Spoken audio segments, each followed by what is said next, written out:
Olá, eu me chamo Éder Joacir de Lima, tenho pele parda, cabelos curtos, da cor preta, olhos pretos. Estou usando um microfone com um fone de ouvido para melhorar a questão do áudio. E estou aqui para apresentar o trabalho, a importância da disciplina de laboratório de ensino de matemática na formação inicial.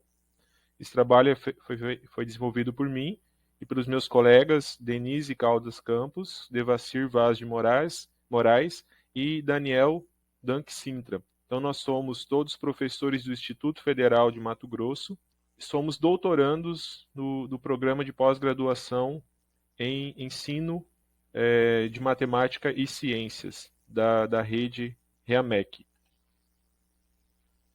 Bom, então eu vou falar um pouquinho da experiência que eu trago, né, nesse trabalho.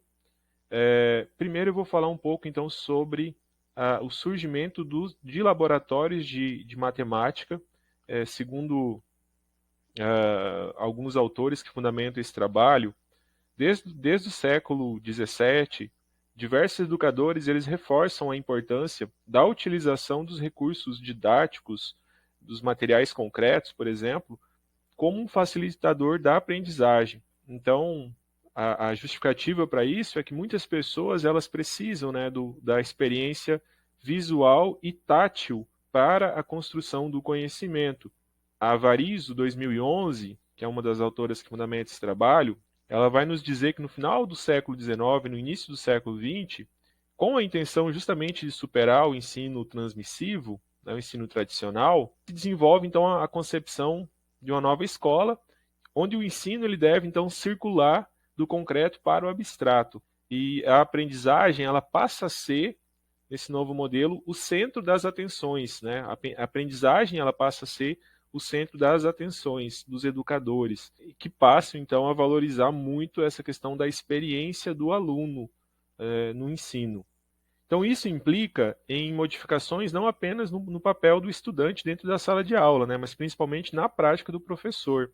E, em consequência disso, surge aí uma série de produções de materiais didáticos manipuláveis. Então, baseado na concepção da pedagogia da ação, vai emergir então a ideia de que se deve haver laboratórios, né, de matemática dentro da escola, no ensino básico, na educação básica.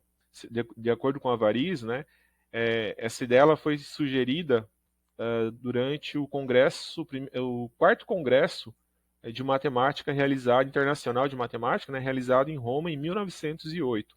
Mas o que seria, então, um laboratório de ensino de matemática, né, nessa concepção dentro da escola, utilizado como um apoio, né, um recurso aí para o ensino de matemática nas escolas? Segundo Sérgio Lorenzato, que é um dos autores que fundamenta esse trabalho, uma concepção rasa, ele pode uma concepção bem rasa mesmo, que a gente tem, ele pode ser só um espaço ou um local para guardar esses materiais didáticos aí que são úteis ao professor em sala de aula.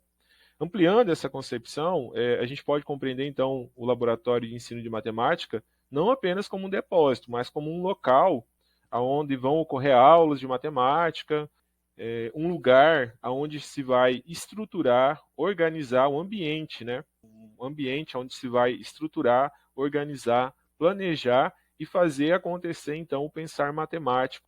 Ou seja, ele passa a ser um espaço não apenas como depósito, que serve como depósito, ou que o professor leva o aluno lá para fazer uma aula tradicional, mas ele passa a ser um espaço onde o professor vai desenvolver aulas, sequências didáticas, né, com o objetivo de questionar, conjecturar, procurar. O aluno vai fazer todo esse percurso, né, durante a aula, com o objetivo aí de aprender, então, e principalmente, né, aprender a aprender.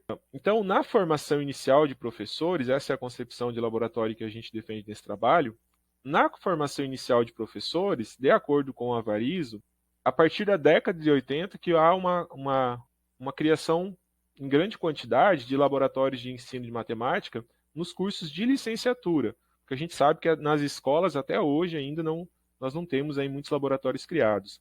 E com isso, então, né, o principal objetivo ao se criar esses laboratórios de ensino de matemática era possibilitar aí o desenvolvimento de competências importantes na formação profissional do professor, como a cooperação, o relacionamento interpessoal, a participação, a percepção de princípios e proporcionar, então, um domínio maior de conceitos matemáticos, promover a reflexão sobre problemas educacionais aí que o professor depois vai encontrar na sala de aula.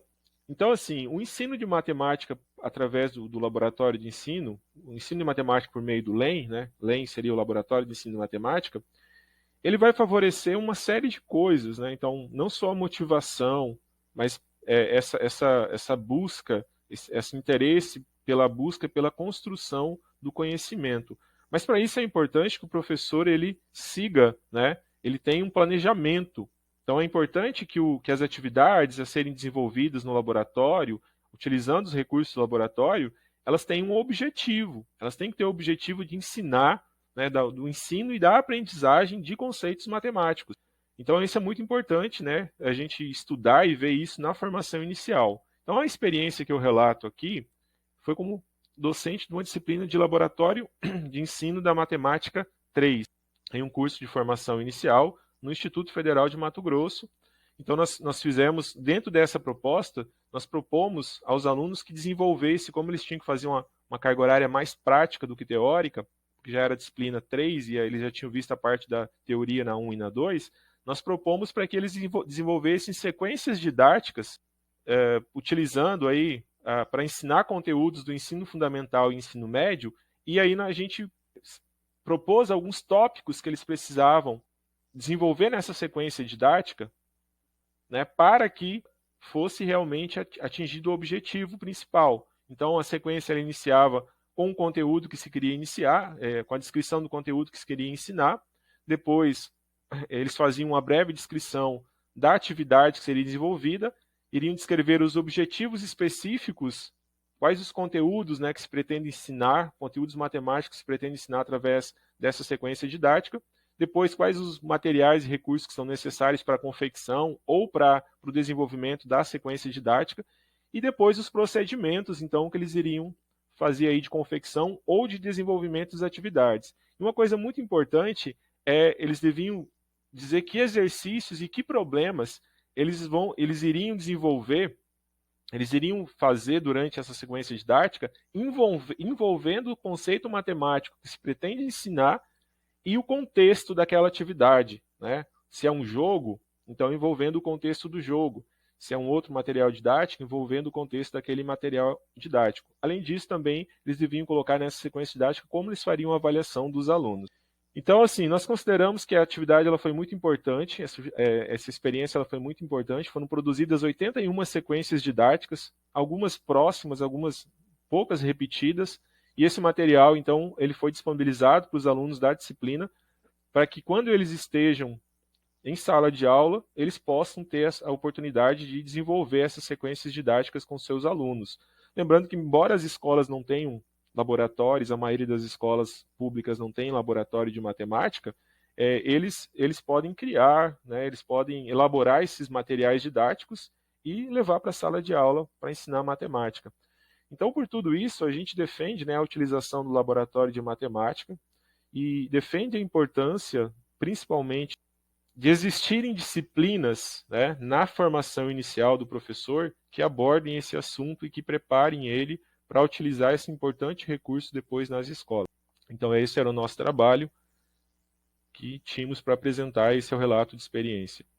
Agradeço aí a quem ouviu até o final.